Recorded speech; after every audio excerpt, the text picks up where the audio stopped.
5 things I guarantee you didn't know about barbers.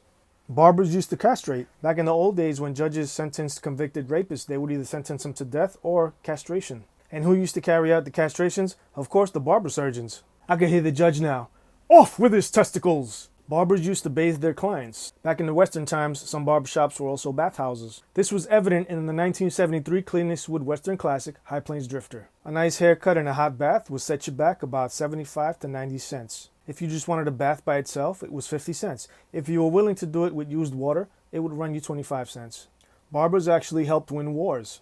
Back in 331 BC, beards were a symbol of strength and wisdom, but they gave you a disadvantage in hand-to-hand combat. Take, for example, Alexander the Great's soldiers. They had their beards pulled during combat and in some cases ripped off, which gave them a great deal of discomfort and also gave them a disadvantage, or in some cases, death.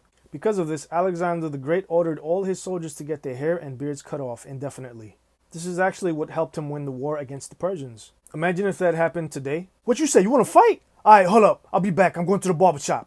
Barbers used to do enemas. Back in the old days, if you wanted that colon cleansed, all you had to do was go see your barber. If you walked into a barber shop and asked for an enema, the barber would say, sure, no problem, and look at you like this.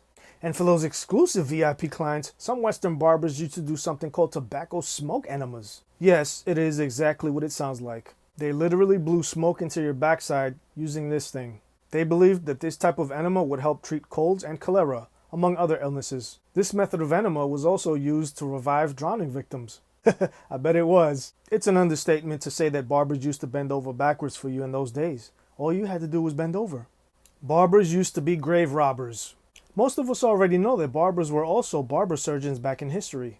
But the fact of the matter is that there was a limited amount of resources for a barber surgeon who was trying to learn. They had to practice their craft on dead animals and in some cases, human corpses. In today's world, a lot of people donate their bodies after they pass away to science for study. But back in these times, they didn't really care too much about getting your permission. Young barber surgeons would dig your body up and practice on you anyway. Tip not included.